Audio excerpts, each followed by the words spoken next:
జై సీతారాం. రామరాజ్యం సీతమ్మలకే సాధ్యం. Male rule fail, female rule hail. ఇది ఒక నూతన సిద్ధాంతం. గతాన్ని మార్చలేము, భవిష్యత్తును మార్చుకుందాం. శ్రీ సీతారామ ధర్మ ప్రచార క్షేత్రం. ఇది ఒక నూతన సైద్ధాంతిక ఉద్యమం. ఇది ఒక నూతన సైద్ధాంతిక ఉద్యమ ఛానల్. ధనాన్ని ఓడించి బంధాలను గెలిపించడమే ఈ ఉద్యమ ధ్యేయం, ఈ ఛానల్ ప్రయత్నం. ఈ ఉద్యమంలో ఇది 13వ వీడియో. గత వీడియోలో మహిళల ఆత్మగౌరవం గురించే చర్చించాను. ఈ వీడియోలో వివాహం అంటే ఏమిటి, సమాజంలో వివాహ వ్యవస్థ అవసరం ఏమిటి చర్చిస్తాను.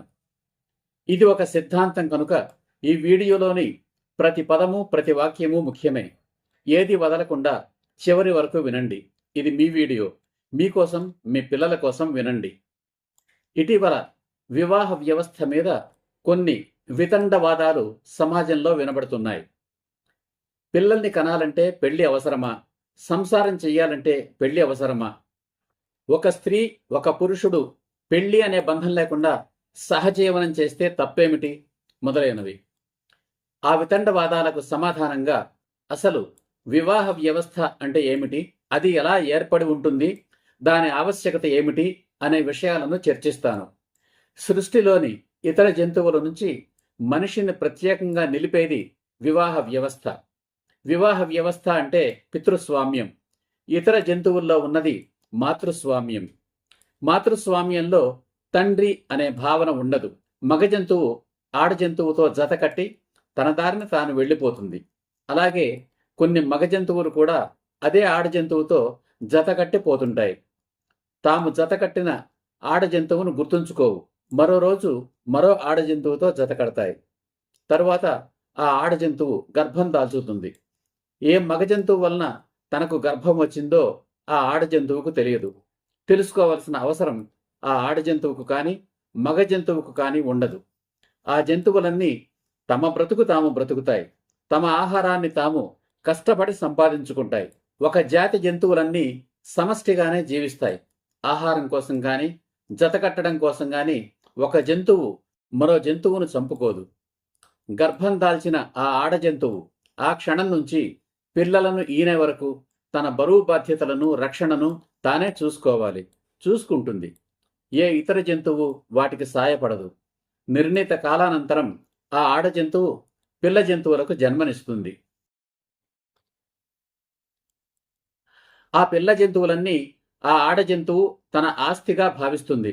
అది మొదలు తన పిల్ల జంతువులు తమ ఆహారాన్ని సంపాదించుకోవడానికి వాటి కాళ్ల మీద అవి నిలబడగలిగేంత వరకు వాటికి ఆహారాన్నిస్తూ వాటిని శత్రు జంతువుల నుంచి రక్షిస్తూ పెంచి పోషించే బాధ్యతను తల్లి జంతువే తీసుకుంటుంది.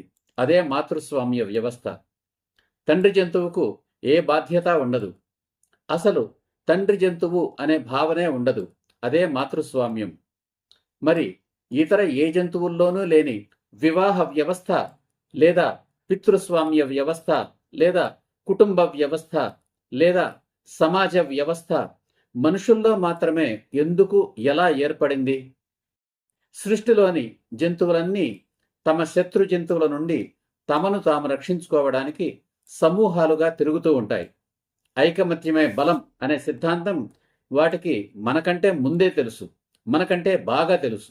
కేవలం మనిషి మాత్రమే ఇతర జంతువుల నుంచి కాక తన సాటి మనుషుల నుంచి తనను తాను రక్షించుకోవడానికి సమూహాలుగా లేదా సమాజాలుగా జీవించడం నేర్చుకున్నాడు. అందుకోసం తాను ఏర్పాటు చేసుకున్నదే వివాహ వ్యవస్థ లేదా కుటుంబ వ్యవస్థ, ఇంకా సమాజ వ్యవస్థ. అది ఎలా జరిగి ఉంటుందో చూద్దాం. మనిషి 4 కాళ్లతో ప్రయాణించినంతకాలం తాను ఇతర జంతువులతో సమానంగానే సంతోషంగానే జీవించాడు. ముందరి 2 కాళ్లను చేతులుగా మార్చుకుని వెనుక 2 కాళ్ల మీద నిలబడి నడవడం, పరుగెత్తడం నేర్చుకోవడం మానవ పరిణామ క్రమంలో ఒక గొప్ప మలుపు. ప్రకృతిపై మానవుడు సాధించిన ఒక గొప్ప గెలుపు. 2 కాళ్లతో నడుస్తూ పరిగెడుతూ 2 చేతులతో ఆయుధాన్ని ఉపయోగించి క్రూర జంతువులను దగ్గరకు రానియకుండా దూరం నుంచే ఎదుర్కోవడం, తద్వారా క్రూర జంతువుల నుంచి తనను తాను రక్షించుకోవడం నేర్చుకున్నాడు మనిషి. మనిషి చేతులతో ఉపయోగించిన మొదటి ఆయుధం రాయి, తరువాత చెట్టు కొమ్మలు. మొదట మంట లేదా నిప్పును చూసి ఇతర జంతువులలాగే భయపడ్డాడు. ఆ తరువాత అదే మంట లేదా నిప్పును ఉపయోగించడం నేర్చుకున్నాడు. వేటాడిన జంతువును నిప్పు మీద కాల్చుకొని తినడం నేర్చుకున్నాడు. అదే మంటని ఆయుధంగా ఉపయోగించాడు. చేతులతో ఆయుధాన్ని ఉపయోగించి తనకన్నా శక్తివంతమైన జంతువులను, తనకన్నా పెద్ద పెద్ద జంతువులను ఎదిరించగలిగాడు. తన అధీనంలోకి తెచ్చుకోగలిగాడు మనిషి. కానీ మనిషికి తన సాటి మనిషి నుండి తనను తాను కాపాడుకోవడం సమస్యగా మారింది ఆనాడు. సమస్యగా మార్చుకున్నాడు. దేనికోసం? ఆహారం కోసమా? కాదు. క్రూర జంతువులన్నీ ఇతర జంతువులను ఆహారం కోసమే చంపుతాయి, చంపి తింటాయి. కేవలం మనిషి మాత్రమే సాటి మనిషిని చంపి తినకుండా వదిలేస్తాడు. ఆ మనిషి శవాన్ని ఇతర జంతువులే తింటాయి. అది నిజంగా దేవుడిచ్చిన వరమే అనుకోవాలి.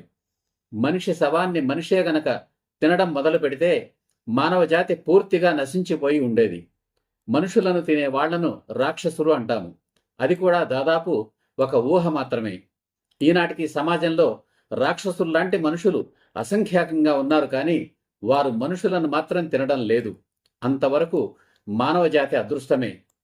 మరి మనుషులు ఒకరినొకరు ఎందుకు చంపుకునేవారు? ఆహారం కోసం కాదు అని ముందే చెప్పుకున్నాం. మనిషి తాను నివసించే అడవుల్లో కాయలు, పండ్లు, దుంపలు, చిన్న పెద్ద జంతువులకు కొరతే లేదు. ఏనాడూ లేదు, ఈనాడూ లేదు.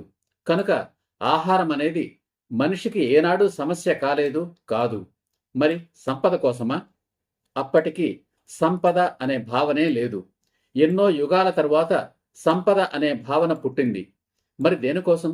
దేనికోసం మనిషి సాటి మనిషిని చంపేవాడు? స్త్రీ కోసం. అవును, స్త్రీ కోసం, స్త్రీ సుఖం కోసం. స్త్రీ సుఖం కోసం సాటి మనిషిని చంపాలా? స్త్రీ సుఖం కోసం మనిషిని మనిషి చంపుకునే దుర్మార్గం ఈనాడు జరుగుతున్నది సరే, ఆనాడు కూడా జరిగేదా? అవును, ఆనాడే మొదలైంది. ఉదాహరణకు రోజు మనం చూసే కుక్కలను తీసుకుందాం. కుక్కలు స్థూలంగా రెండు రకాలు. మొదటి రకం పెంపుడు కుక్కలు, రెండవ రకం ఊర కుక్కలు లేదా ఊరు కుక్కలు లేదా వీధి కుక్కలు. పెంపుడు కుక్కలు మనం ఏది పెడితే అదే తింటాయి. ఋతువు అంటే సీజన్లో అవి ఎదకు వచ్చినప్పుడు మనం ఏర్పాటు చేసిన కుక్కతో జత కడతాయి. అది మన వివాహ వ్యవస్థతో దాదాపు సమానం, కానీ తాత్కాలికం. తరువాతి సంవత్సరం మరో కుక్కను చూస్తాం. అలా దాని సెక్స్ వాంఛ యజమాని చెప్పు చేతల్లో ఉంటుంది. కానీ వీధి కుక్కలు, స్ట్రేడాగ్స్ అలా కాదు. అవి తమ ఆహారాన్ని తామే సంపాదించుకుంటాయి. వాటికి సెక్స్ కోరికలు కలిగే ఋతువు అంటే సీజన్ రాగానే రోడ్డు మీద ఒక ఆడకుక్క పోతూ ఉంటే దాని వెనుక ఎన్నో మగ కుక్కలు వెంటబడుతూ ఉంటాయి. అప్పుడు మొదలవుతుంది మగ కుక్కల కొట్లాట. నేనంటే నేనని. మొత్తానికి అన్నింటిలోకి బలమైన ఒక కుక్క అవకాశం దక్కించుకుంటుంది. చివరికి మిగతా కుక్కలు వెళ్ళిపోతాయి మరో ఆడకుక్క కోసం వెతుక్కుంటూ. అంతే తప్ప అదే ఆడకుక్క కోసం మగ కుక్కలు ఒకదానిని ఒకటి చంపుకోవు. అలా చంపుకోవడం వాటికి చేత కాదు. కారణం, వాటికి మనుషుల్లాగా చేతులు లేవు, చేతుల్లో ఆయుధాలు లేవు. ఉన్నవి 4 కాళ్లే. మరి మిగతా కుక్కల సెక్స్ కోరికల సంగతి? వాటికి అవకాశం దొరికినప్పుడు అవి తమ కోరికలు తీర్చుకుంటాయి. అప్పటిదాకా అవి ఎదురు చూస్తాయి. మనిషితో సహా ఏ జంతువుకైనా ఆహారము, నిద్ర, భయము, మైథునము ఈ 4 సహజాతాలుగా చెబుతారు. సహజాతాలు అంటే పుట్టుకతో సహజంగా వచ్చే గుణాలు లేదా లక్షణాలు. అవే జీవితావసరాలు. ఈ 4ంటిలో ముఖ్యమైనది ఆహారం. ఆ ఆహారం కోసం మనిషితో సహా ఏ జంతువైనా శ్రమ పడవలసిందే. రెండవది నిద్ర. ఆకలి తీరాక శ్రమ నుండి ఉపశమనం కోసం నిద్ర. ఆ నిద్ర కోసం భగవంతుడు లేదా ప్రకృతి జీవకోటికి ప్రసాదించిన వరం పగలు, రాత్రి. పగలు ఆహారం కోసం విహారం చేస్తాయి, రాత్రి కాగానే నిద్రిస్తాయి. ఆహారం కోసం ప్రయత్నించే సమయంలో తమ శత్రు జంతువు నుంచి పొంచి ఉండే ప్రాణహాని గురించిన భయం మూడవది. భయం అనేది వాటికి పనిని మానుకోవడానికి కాదు, పని చేస్తున్నప్పుడు జాగ్రత్తను నేర్పుతుంది. ప్రమాదం ఎదురైనప్పుడు తప్పించుకోవడం నేర్పుతుంది. చివరిది 4వది జాతి పునరుత్పత్తి కోసం భగవంతుడు లేదా ప్రకృతి ఏర్పాటు చేసిన సహజాతం లేదా సహజ లక్షణం మైథునం. మిథునం అంటే జంట, భార్యాభర్తలు జీవన సౌందర్యానికి, సౌఖ్యానికి, తద్వారా సంతాన ప్రాప్తికి నిర్వహించే రతి కార్యమే మైథున క్రియ. దానినే సింపుల్గా సెక్స్ అంటాం. జాతి పునరుత్పత్తి కోసం సృష్టి కార్యం. అయితే కేవలం జాతి పునరుత్పత్తి కోసమే మైథునం లేదా రతి లేదా సెక్స్ అనే ప్రక్రియ ఏర్పడి ఉంటే బహుశా మనిషితో సహా ఏ జంతువు ఆ ప్రక్రియకు ప్రాధాన్యం ఇచ్చి ఉండేది కాదేమో, ఆసక్తిని కలిగి ఉండేది కాదేమో. అందుకే ఆ మైథున క్రియలో పాల్గొనే ఆడ మగ జీవులకు అవ్యక్తమైన, అనిర్వచనీయమైన, అపూర్వమైన, అద్భుతమైన, అనంతమైన ఆనందాన్ని ప్రసాదించాడు భగవంతుడు లేదా ప్రకృతి. ఆ అనిర్వచనీయమైన ఆనందం కోసమే మనిషితో సహా అన్ని జంతువులు మైథున క్రియలో పాలు పంచుకుంటాయి. నేడు మనిషి అని పిలువబడుతున్న జంతువు ఒకప్పుడు 4 కాళ్లతో అడవుల్లో తిరుగుతున్నంత కాలం ఇతర జంతువుల్లానే బ్రతికేవాడు. ఎప్పుడైతే వెనుక ఉన్న 2 కాళ్లతో నడవడం, పరుగు తీయడం నేర్చుకున్నాడో, ముందున్న 2 కాళ్లను చేతులుగా ఉపయోగించి ఆ చేతులతో ఆయుధాన్ని ప్రయోగించడం నేర్చుకున్నాడో, కామ, క్రోధ, లోభ, మోహ, మద, మాత్సర్యాలు అనే అరిషడ్వర్గాలు అంటే 6 అంతఃశత్రువులు మనిషిని ఆవహించాయి. ముఖ్యమైన సహజాతాలు ఆహారము, నిద్ర, భయాలు కాస్త వెనుకకు మళ్ళీ 4వ సహజాతమైన మైథున క్రియ మొదటి స్థానాన్ని ఆక్రమించింది. పురుషుడికి సృష్టి కార్యం కాస్త స్త్రీకాంక్షగా మారింది.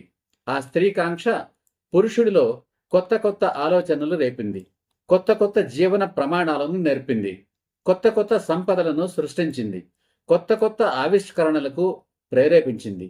ఆ స్త్రీకాంక్షే సాటి మనిషిని చంపే క్రూరత్వాన్ని పురుషులలో నింపింది. ఆ మైథున ప్రక్రియ లేదా రతిక్రీడ మైథున కాంక్షగా రూపుదిద్దుకోకుండా సహజంగా, సాధారణంగా నిర్వహిస్తున్న ఇతర జంతువులు మాత్రం యుగాల నాడు ఎలా బ్రతికాయో ఈనాడు అలానే, ఏ మార్పు లేకుండా అలానే బ్రతుకుతున్నాయి, అలానే చస్తున్నాయి. మనిషిలో స్త్రీకాంక్ష పెరగడానికి మరో వరాన్ని కూడా ప్రసాదించాడు భగవంతుడు లేదా ప్రకృతి. పురుషుడు బ్రతికినంతకాలం అన్ని ఋతువులలోనూ అనునిత్యము స్త్రీ సుఖాన్ని పొందగలిగే సామర్థ్యాన్ని ప్రకృతి మనిషికి మాత్రమే ప్రసాదించిన వరం. అందుకే సకల ప్రాణికోటిలో మానవ జన్మ మహోన్నతమైనది. ఆ వరాన్ని పతిలంగా కాపాడుకోవలసిన మనిషి తన జాతి పాలిట శాపంగా మార్చుకున్నాడు. కామం ప్రజ్వరిల్లి తన కాంక్షకు అంగీకరించిన స్త్రీని బలవంతంగా అనుభవించడం అంటే రేప్ చేయడం నేర్చుకున్నాడు. తన స్త్రీకాంక్షకు అడ్డం వచ్చేవాడిని, పోటీ వచ్చేవాడిని అసూయతో, ద్వేషంతో, మదంతో చంపడం నేర్చుకున్నాడు. మాత్సర్యం ప్రకోపించి స్త్రీలను కూడా చంపడం నేర్చుకున్నాడు. తన పశువాంఛకు ముక్కుపచ్చలారని బాలికలను, పసికందులను కూడా నిర్దాక్షిణ్యంగా బలి తీసుకున్నాడు. నాగరికత పరిఢవిల్లిన ఈ రోజుల్లో కూడా కామాంధులు పసిపిల్లల మీద కూడా అత్యాచారాలు చేస్తున్నారు అంటే మరి వివాహ వ్యవస్థ ఏర్పడని నాటి పరిస్థితి ఎంత భయంకరంగా ఉండేదో ఊహించలేము. అలా స్త్రీ జాతే కాదు, సమస్త మానవ జాతి పురుషుడి స్త్రీకాంక్షకు బలి కావడం, నాశనం కావడం ప్రారంభమయ్యింది. అదుగో సరిగ్గా అప్పుడు అవసరమైంది ఒక కట్టుబాటు, ఒక నియంత్రణ వ్యవస్థ. ఆ కట్టుబాటే వివాహ వ్యవస్థ. Necessity is the mother of invention. స్త్రీలతో పాటు పిల్లలను, పురుషులను, సమస్త మానవ జాతిని రక్షించడానికి వివాహం, కుటుంబం, సమాజం అనే వ్యవస్థలను ఏర్పాటు చేశారు కొందరు మహనీయులు. ఆ స్త్రీ పురుషులను ఆ చట్రంలో బంధించి ఇతరుల నుండి వారి నుండి ఇతరులకు రక్షణ కల్పించారు. ఒక పురుషుడికి ఒక స్త్రీ అనే ఒప్పందమే వివాహ వ్యవస్థ. వారికి పుట్టిన పిల్లలను పెంచే బాధ్యతను వారిరువురు కలిసి నిర్వహించాలి. అది వారి కుటుంబం. ఆ స్త్రీని పరపురుషుడు కోరుకోరాదు.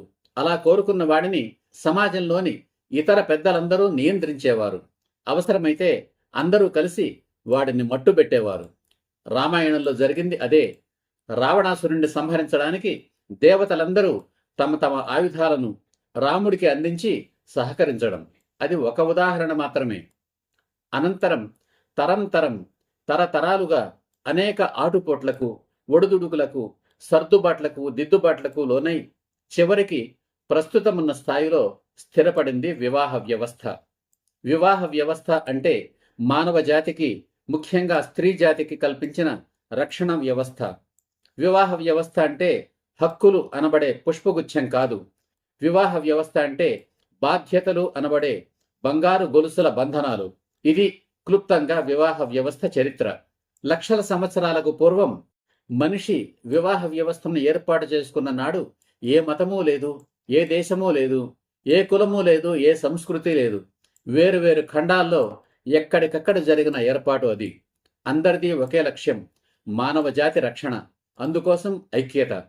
ఏ నాగరికత లేని యుగాల నాడు మనుషులందరూ నగ్నంగా తిరుగాడుతున్న కాలంలో ఎంతో ముందు చూపుతో ఆనాటి మనిషి ఏర్పాటు చేసుకున్న వివాహ వ్యవస్థను నాగరికత అత్యంత ఉన్నత స్థాయికి చేరిన నేటి సమాజం త్రోసి రాజంటోంది. ఆ వివాహ వ్యవస్థ అవసరమా అంటోంది. మళ్ళీ తనను తాను ఆ జంతువుల స్థాయికి దిగజార్చుకోవడానికి తహతహలాడుతోంది. లక్షల సంవత్సరాలుగా మానవ జాతిని రక్షిస్తూ వచ్చిన వివాహ వ్యవస్థను నాశనం చెయ్యడానికి విధ్వంసాన్నే సృష్టిస్తోంది. దానికి కారణం స్వార్థం. స్త్రీలందరూ నాకే కావాలి అనే స్వార్థం. అందుకే స్త్రీలందరూ చెడిపోవాలి, నా భార్య తప్ప అనే రావణాసురులు నానాటికి ఎక్కువ అవుతున్నారు. ఆ వివాహ వ్యవస్థను నాశనం చేయడానికి శత విధాలా ప్రయత్నిస్తున్నారు. ఆ ప్రయత్నాల్లో ఒక భాగమే విడాకుల వ్యవస్థ. దానిని గురించి తరువాతి వీడియోలో చర్చించుకుందాం. జై హింద్, జై సీతారాం.